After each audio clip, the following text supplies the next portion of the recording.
The letter from the High Council arrived during the quiet hours, and Rillick knew his life was about to change. He read it 3 times, hoping the words would rearrange themselves into something less frightening. They did not. He had been assigned to spend 1 full year living aboard a human vessel. Rillick was a Felloran, tall and thin with pale blue skin and 4 arms that he kept folded nervously against his chest. His people were scholars and diplomats, known across the galaxy for their strict pacifism and their dedication to knowledge. They did not fight. They did not raise their voices. They certainly did not spend time with humans. Humans were new to the galactic community. They had only discovered faster-than-light travel 40 years ago. In that short time, they had spread across dozens of systems, building colonies and trade routes with alarming speed. Other species watched them with a mixture of curiosity and concern. The Felloran High Council wanted better relations with humanity, and Rillick had been chosen as a cultural liaison. He did not feel honored. He felt terrified. Everything he had heard about humans suggested they were deeply strange. They came from a world of extreme temperatures, violent weather, and deadly predators. They ate the flesh of other creatures. They slept every single day, falling into a state of unconsciousness that left them vulnerable for hours. They showed their teeth when they were happy. Rillick packed his belongings and traveled to Waypoint 7, a neutral trading station where he would meet his new hosts. The station was crowded with dozens of species, all conducting business in the universal language of commerce. Rillick moved through the crowds carefully, his 4 arms wrapped tight around his travel case.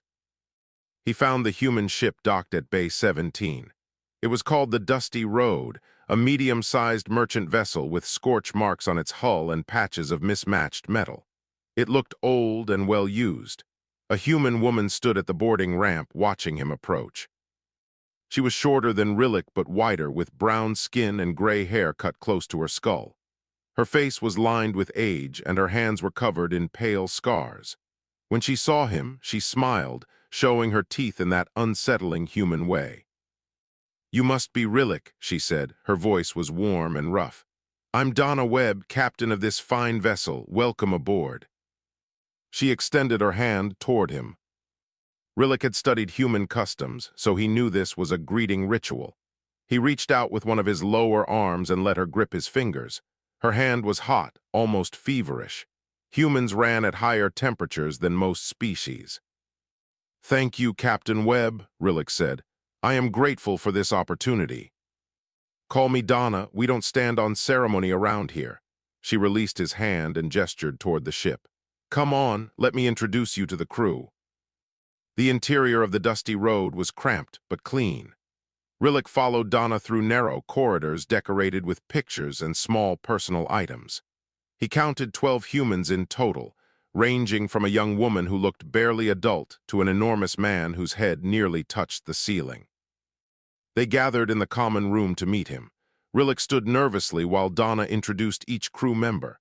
There was Obi, the giant engineer with dark skin and a deep laugh. Paulo, the medic with quick hands and a crooked nose. Becca, the young navigator with red hair and freckles across her pale face. The others blurred together in Rillick's anxious mind. What struck him most was how they behaved. They touched each other constantly, patting shoulders and bumping arms. They spoke loudly, interrupting each other without apparent offense. When someone made a joke, they laughed with their whole bodies, heads thrown back, mouths open wide. Sit down," Obi said, pulling out a chair for Rillick. "You must be hungry after your trip. We saved some dinner for you." Rillick was not hungry, but he did not want to offend his hosts. He sat down and accepted a plate of food. The humans ate around him, talking and laughing. He picked at his meal and tried to follow their rapid conversation. Halfway through dinner, something happened that Rillick would think about for a long time afterward. Paulo was cutting a piece of bread when his knife slipped. The blade dragged across his palm, opening a deep red wound. Blood welled up immediately, bright and startling against his brown skin. Rillick froze. Among his people, such an injury would cause panic. Medical attention would be summoned immediately. The injured person would be treated with grave concern. Paulo looked at his bleeding hand and laughed. He actually laughed. He wrapped a cloth around the wound, still chuckling at his own clumsiness, and continued eating with his other hand. The other humans barely reacted. Becca handed him a clean napkin without pausing her conversation. Obi made a joke about Paulo's coordination. No one was frightened. No one was worried. They treated serious injury like a minor inconvenience. Rillick watched them continue their meal, his 4 hearts beating faster than normal. He had agreed to spend 1 year with these creatures. 1 full year living among beings who laughed at their own blood, who showed their teeth in friendship, who came from a world that seemed designed to kill them. He had no idea what he had got himself into. That night in the small cabin they had prepared for him, Rillick began writing his first report to the High Council. He struggled to find the right words. How could he explain that humans were both warmer and stranger than he had expected? How could he describe the casual way they treated pain and injury? He wrote 1 sentence and then deleted it. He tried again and failed again. Finally, he gave up and lay down on his sleeping mat. Through the thin walls, he could hear the humans talking and laughing in the common room. They sounded happy. They sounded comfortable. They sounded completely unafraid of the dangerous galaxy around them. Rillick stared at the ceiling and wondered if he would ever understand them. 3 months passed faster than Rillick expected. The dusty road traveled from system to system, trading goods and carrying cargo along the amber corridor. Rillick found himself settling into the rhythm of shipboard life, though the humans continued to surprise him daily. He learned that they slept every night without fail. For 6 to 8 hours, they became completely unconscious, their minds creating strange visions they called dreams. Rillick stayed awake during these hours, unable to understand how any creature could survive such vulnerability. Yet the humans woke each morning refreshed and ready to work. Obi became something like a friend to Rillick. The massive engineer spent his free time teaching Rillick about human culture. One evening, he played music through the ship's speakers, and Rillick felt the vibrations move through his body in ways he had never experienced. "What is the purpose of this?" Rillick asked. Obi smiled, his dark eyes warm. "Purpose. It makes us feel things, happy, sad, peaceful, excited. Music connects us to emotions we cannot always express with words. You create sounds specifically to manipulate your own emotional states." "When you put it that way, it sounds strange," Obi laughed. "But yes, we need it. Humans without music become sick in their hearts." Rillick added this to his growing list of human peculiarities. They needed regular unconsciousness. They needed emotional sound patterns. They needed physical contact with each other, the constant touching that Rillick had first found so alarming. Without these things, they suffered. He also learned about Earth, their home world. The humans spoke of it with a mixture of love and horror. They described deserts where temperatures could kill in hours. Oceans so deep that the pressure would crush most vessels. Mountains tall enough to steal the breath from lungs. Storms that threw lightning and spun the air into deadly funnels. "How did your species survive such a place?" Rillick asked one evening. Becca, the young navigator, shrugged. "We learned to survive anything. Freeze, burn, starve, drown. We just kept going. We are stubborn." "Stupid," Paulo corrected. "We are too stupid to know when to quit." The humans laughed at this. Rillick did not understand the joke. He began writing detailed reports for the High Council, documenting every strange behavior he witnessed. Humans formed attachments quickly and deeply. They would suffer for each other without hesitation. They would suffer for strangers they had never met. This last observation troubled Rillick the most. His people were kind, but they were also practical. Resources were limited. Energy was finite. You helped those close to you and wished others well from a distance. Humans did not think this way. One evening, the dusty road received a distress signal. A small colony called Haven's Rest was experiencing a disease outbreak. They needed medical supplies desperately. The colony was not on their route. Reaching it would add 3 weeks to their journey and cost them significant profit from delayed deliveries. Rillick assumed Captain Webb would log the distress call and forward it to the proper authorities. That was the sensible approach. That was what any reasonable captain would do. Webb changed course immediately. "We have the supplies they need," she explained to Rillick when he asked. "Dr. Paulo can help with treatment. We can be there in 4 days." "But the cost to your business," Rillick said. "The delays to your other contracts." Webb looked at him with an expression he could not read. "People are dying, Rillick. Children are sick. What kind of person would I be if I flew past because it was inconvenient?" Rillick had no answer. Among his people, such a decision would require extensive deliberation.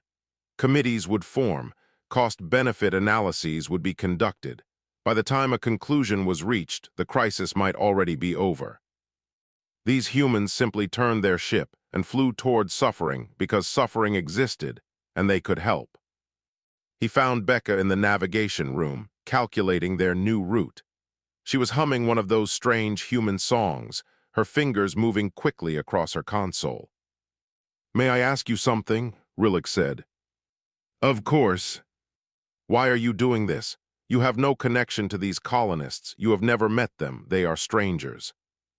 Becca stopped humming. She looked at him with her pale green eyes, and Rillick saw something in her expression that he could not name. "Because they need help," she said simply. "Is there supposed to be another reason?" Rillick returned to his cabin and sat in silence for a long time. He was beginning to understand something about humans that frightened him more than their teeth or their blood or their violent home world. They could not walk away from pain. They could not ignore suffering. Something in their nature compelled them to act, to help, to sacrifice their own comfort for beings they had never met. This was not rational. This was not efficient. This was something else entirely. The 4th day came, and Haven's Rest appeared on their sensors. It was a small world, mostly agricultural, with a population of mixed species who had come together to build new lives far from their home worlds. 3 unknown ships hung in orbit above it. The colony had stopped responding to communications. Rillick felt his 4 hearts begin to race. Obi stood beside him on the bridge, his massive frame tense with sudden alertness. Captain Webb leaned forward in her chair, her scarred hands gripping the armrests. "Scan those ships," she said quietly. The results came back in seconds. The vessels belonged to the Keth Syndicate, a criminal organization known for preying on vulnerable colonies. They demanded tribute, took hostages, and destroyed anyone who resisted. Rillick waited for Webb to order a retreat. They were 1 merchant ship against 3 armed vessels. The logical choice was obvious. Webb did not give that order. Instead, she turned to her crew and said, "Meeting in the common room. 5 minutes, we need to talk about options." Rillick followed them, his 4 arms trembling. He had a terrible feeling that these humans were about to do something very, very unwise.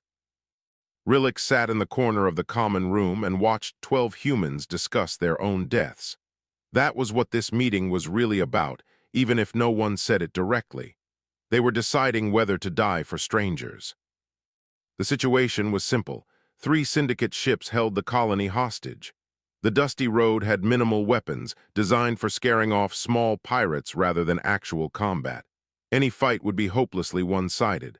The smart choice, the only sane choice, was to retreat and call for help. Not a single human suggested this. "We could try to sneak past them," Becca said, pulling up navigation charts. "Land on the far side of the planet and reach the colonists on foot." "Too risky," Obi replied. "They will have sensors watching the whole planet. We would be shot down before we touched atmosphere." "What about a distraction?" Paulo leaned forward. "1 shuttle draws their fire while the main ship makes a run for the surface. That is suicide for whoever flies the shuttle." "I will do it." Rillick stared at Paulo. The medic had spoken without hesitation, volunteering to die so others might have a chance.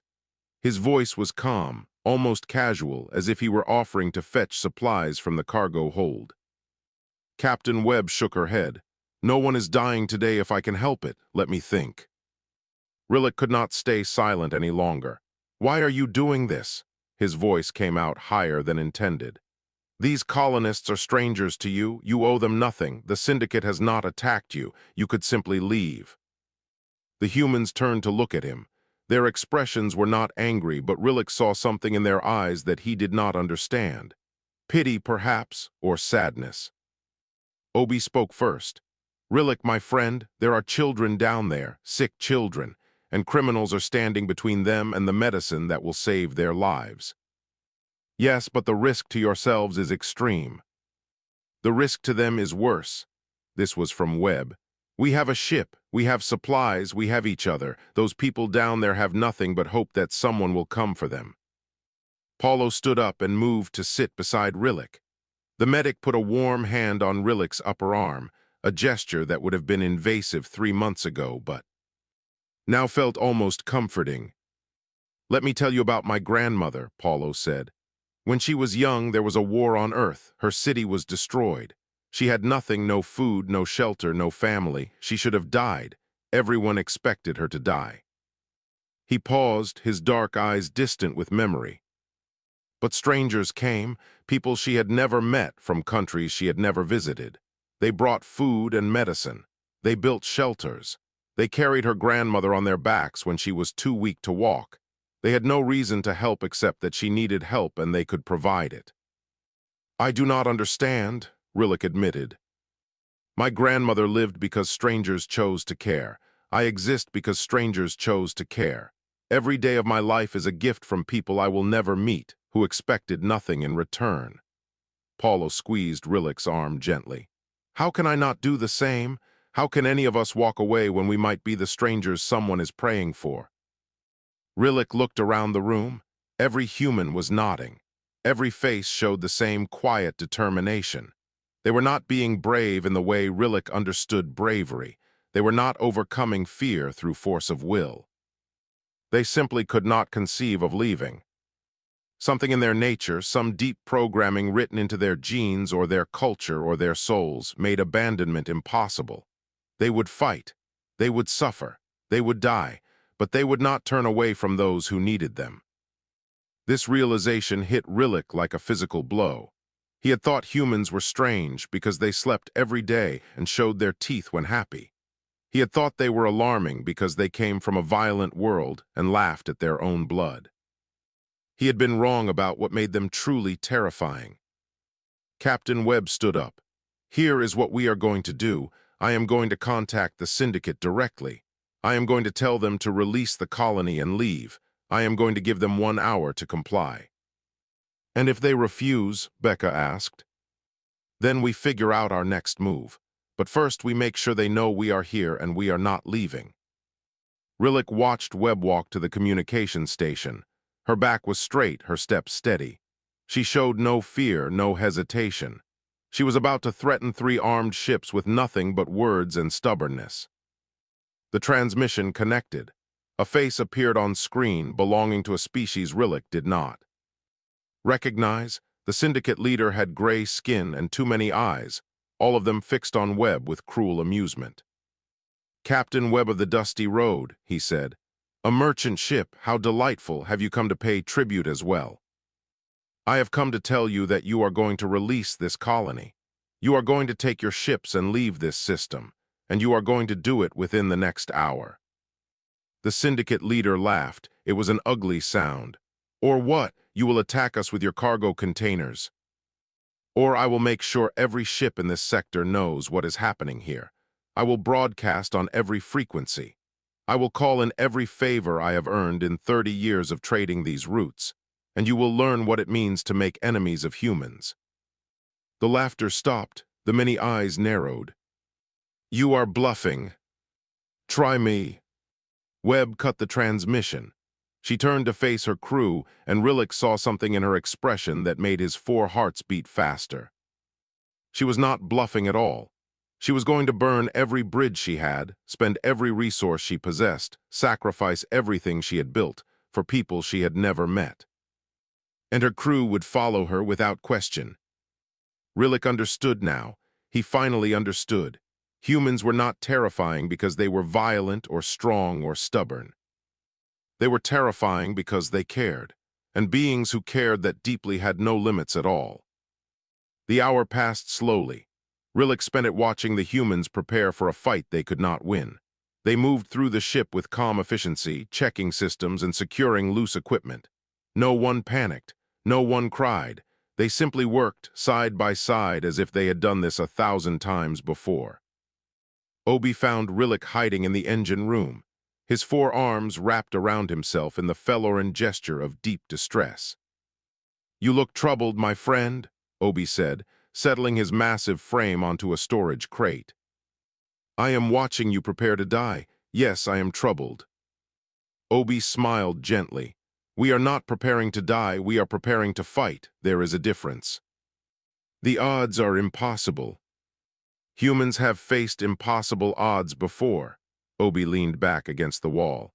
"Let me tell you about my species, Rillick. Let me tell you what we have survived." What followed was the most disturbing lesson Rillick had ever received. Obi spoke of ice ages that covered continents in frozen death. He described plagues that killed half the human population in single generations. He told stories of wars that burned cities to ash, famines that left millions starving, natural disasters that reshaped entire coastlines in hours.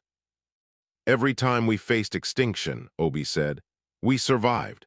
Not because we were stronger than the threat, not because we were smarter. We survived because we refused to accept death. We are too stubborn to die quietly." "That is not rational." "No, it is not." Obi's smile widened. "But it works. When a human decides to live, when they have something worth living for, they become almost impossible to kill. We heal from wounds that would destroy other species. We push through pain that should make us stop. We keep going when every logical part of our brains tells us to give up." Rillick thought about Paulo laughing at his bleeding hand. He thought about the casual way humans discussed their violent history. He thought about Captain Webb standing alone against 3 armed ships, armed with nothing but words and conviction. "What makes you most dangerous?" Rillick asked quietly. "What should other species truly fear about humanity?" Obi considered the question for a long moment. His dark eyes grew serious. "It is not our strength," he said finally.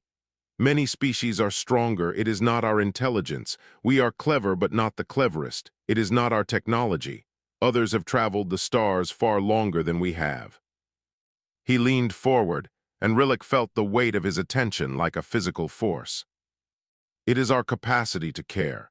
When a human cares about something, truly cares, they become unstoppable. They will endure any suffering. They will face any enemy. They will sacrifice everything they have and everything they are. Nothing in the universe can make them stop." "But surely there are limits." "No," Obi shook his head. "That is what other species do not understand. There are no limits. A human who cares about something will walk through fire. They will swim through acid. They will tear down mountains with their bare hands if that is what it takes." He reached out and put one massive hand on Rillick's shoulder. "And here is the truly terrifying part, my friend. Humans can learn to care about anything.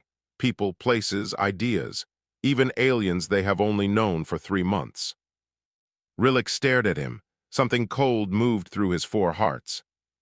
"The crew cares about you now, Rillick. Captain Webb cares about those colonists she has never met. We cannot help it. We form bonds whether we want to or not. And once those bonds exist, we will die before we let anyone hurt what we love." A chime sounded throughout the ship. The hour was up. They made their way to the bridge, where Captain Webb was already seated. The view screen showed the 3 syndicate ships hanging in space like predators waiting to strike. Behind them, Haven's Rest turned slowly, its surface dotted with the lights of the endangered colony. "They have not moved," Becca reported. "No response to our ultimatum." "Then we make good on our threat." Webb's voice was iron. "Open a channel, all frequencies, maximum broadcast range." She stood up and faced the screen. When she spoke, her words went out to every ship, every station, every listening post within range. "This is Captain Donna Webb of the merchant vessel Dusty Road. I am at Haven's Rest, where the Keth Syndicate is holding innocent colonists hostage. They are demanding tribute and threatening lives. I am calling on any ship that can hear me to come and help. I am calling on anyone who believes that the innocent deserve protection. I am calling on my fellow humans." She paused, her scarred hands clenched at her sides. "We are one ship against three. The odds are not good, but we are not leaving. We will stand here until help arrives or until we can stand no longer. If you can hear this, if you have ever needed help from strangers, if you believe that some things are worth fighting for, then come. Stand with us." The transmission ended. Silence filled the bridge. Rillick watched the Syndicate ships. They had not moved. The lead vessel's weapons were powering up, preparing to destroy the foolish humans who had dared to challenge them. Then something appeared on the edge of their sensors. A ship, then another, then three more. They came out of faster-than-light travel in flashes of light, dropping into real space like stars being born. Human ships, a trading vessel like the Dusty Road, a mining barge, a passenger liner. Each one had heard Webb's call. Each one had chosen to answer. More signals appeared, more ships arriving. Rillick counted 10, then 15, then 20. The Syndicate vessels stopped powering their weapons. For the first time, Rillick saw uncertainty in their movements. He looked at Captain Webb.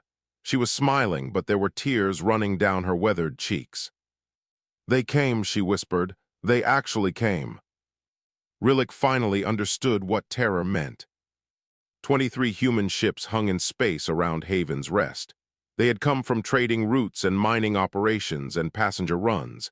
They had abandoned schedules and contracts and profits. Some of them had never met Captain Webb. Some of them had only heard her broadcast minutes ago.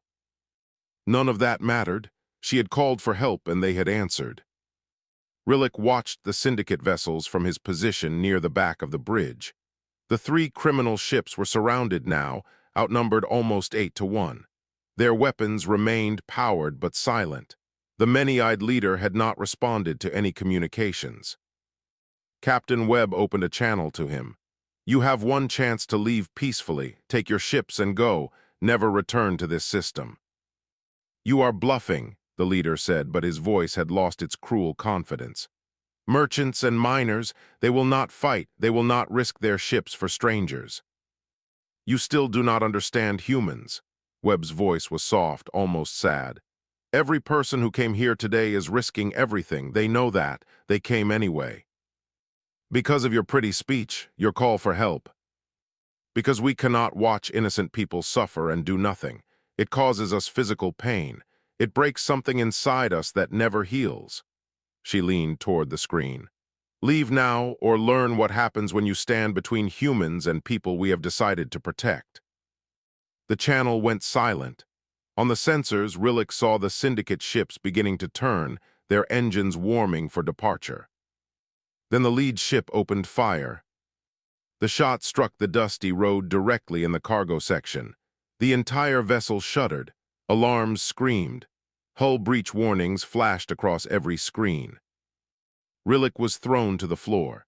He felt the ship twisting around him, heard the groaning of stressed metal, smelled the sharp scent of burning electronics. Through the chaos, he heard Obi shouting damage reports and Becca calling out evasive patterns. Captain Webb did not move from her chair. Her voice cut through the noise like a blade. "All ships engage." What happened next was not a battle. It was a demonstration. 23 ships moved as one. They had never trained together, never practiced formations, never even spoken before this day.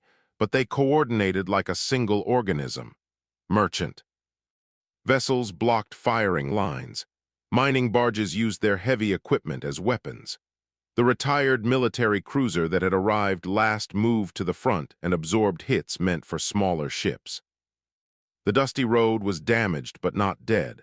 Emergency systems kicked in. The crew worked in perfect synchronization, sealing breaches and rerouting power. Rillick watched Paulo drag an injured crew member to safety while simultaneously shouting medical instructions to someone through his communicator. A second Syndicate ship exploded. Then the third surrendered, its crew broadcasting desperate pleas for mercy. But Rillick could not look away from what was happening aboard his ship. Becca sat at her navigation console with blood running down her face from a cut on her forehead. Her fingers moved across the controls without stopping, calculating firing solutions and escape routes with impossible speed.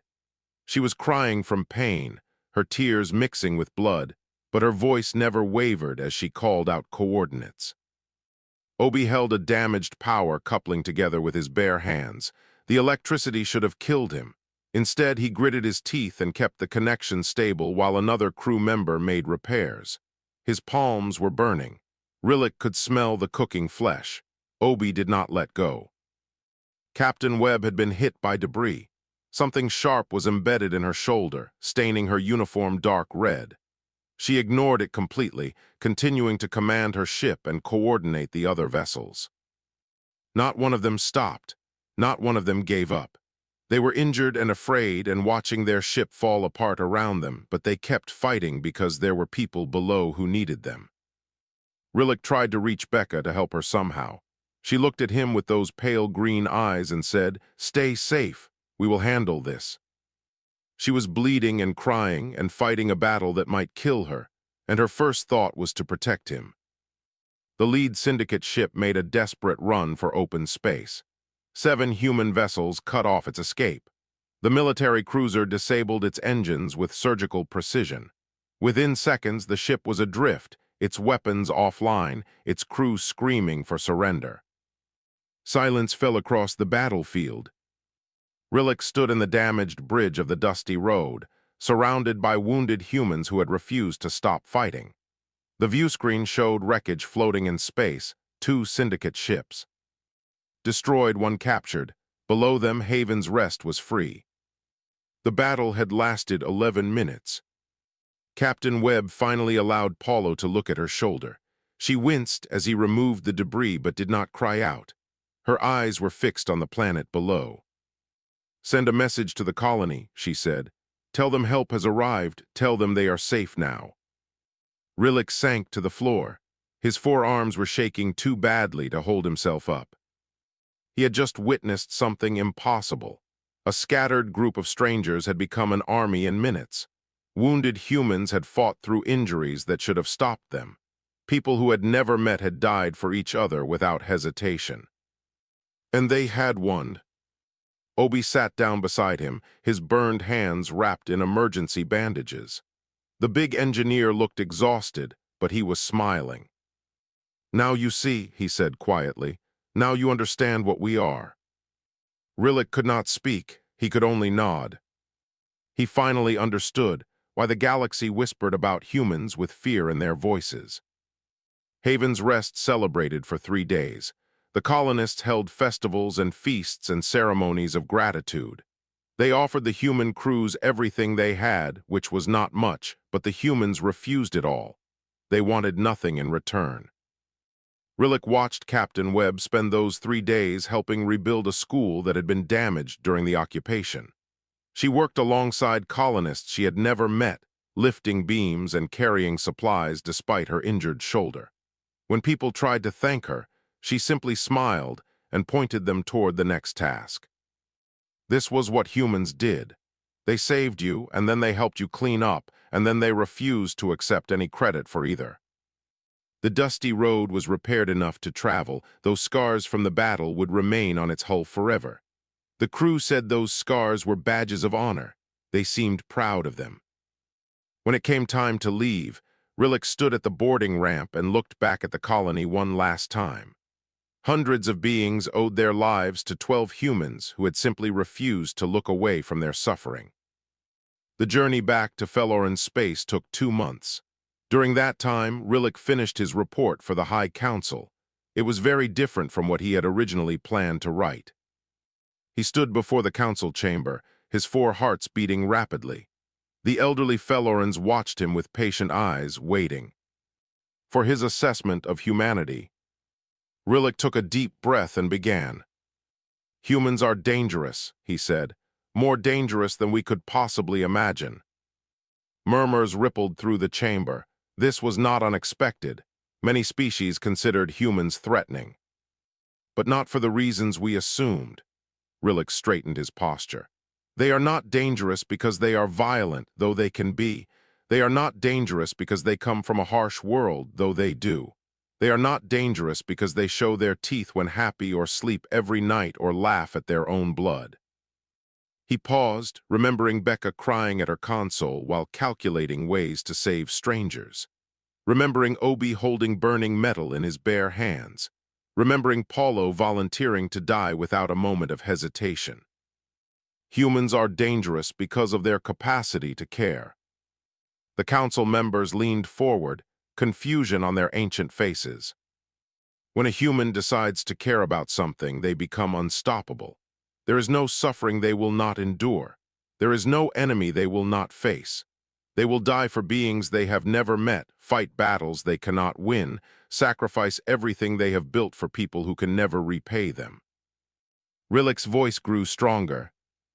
I watched 12 humans challenge 3 warships because sick children needed medicine. I watched strangers answer a call for help within minutes, abandoning their lives to stand with people they did not know. I watched wounded humans fight through injuries that should have killed them because surrendering meant abandoning the innocent. He looked around the chamber, meeting the eyes of each council member. I have learned what terror truly means. It is the realization that somewhere in the galaxy there is a species that will fight the darkness not for profit or glory or survival, but simply because the darkness exists and someone needs to stand against it. The chamber was silent, and they will never stop coming. Once a human decides to protect something, nothing in the universe can make them stop. They will endure any pain, they will face any odds, they will keep fighting long after any rational being would have surrendered. Rillick took another breath. This is not a species to fear. This is a species to stand beside. Because when the darkness comes for us, and it will come eventually, we want humans fighting by our side. We want to be something they care about. The High Council deliberated for 3 days. When they called Rillick back, they approved his request for permanent assignment as a liaison to human vessels. 1 year later, Rillick returned to the dusty road. Captain Webb met him at the boarding ramp. Her shoulder had healed, though she carried a new scar. When she saw him, she opened her arms. Rillick walked into the hug without hesitation. Human embraces no longer seemed strange. They felt like safety. "Welcome back," Webb said. "We missed you." "I missed you as well." Rillick pulled back and looked at her weathered face, her scarred hands, her warm eyes. "I have requested permanent assignment to your crew if you will have me." "Of course," she smiled, showing her teeth in that wonderful human way. "You are family now, you always will be." The crew gathered around him, touching his arms and speaking words of welcome. Obi lifted him off the ground in a crushing embrace. Paulo checked his vital signs out of habit. Becca showed him pictures of the school they had helped rebuild on Haven's Rest. Rillick stood among them, surrounded by beings who would die for him without a second thought, and felt something he had never expected to feel. He felt safe, he felt loved, he felt like he belonged. Later that night, he transmitted a final message to the High Council. "You asked me why I wanted to stay with the humans," he wrote. "The answer is simple. I want to stand with the terrifying ones. I want to be someone they care about. I want to learn how to care the way they do." He paused, looking for the right words. "And I have learned the most important lesson of all. The safest place in a dangerous galaxy is not far from humans. It is standing right beside them. Because when you stand with humans, you become part of something that the darkness cannot defeat." He sent the message and went to join the crew for dinner. They ate together, talked together, laughed together. They showed their teeth when they smiled. They touched each other constantly. They told stories about the people they had saved and the battles they had survived. Rillick listened and smiled and felt his 4 hearts beat with happiness. He was home,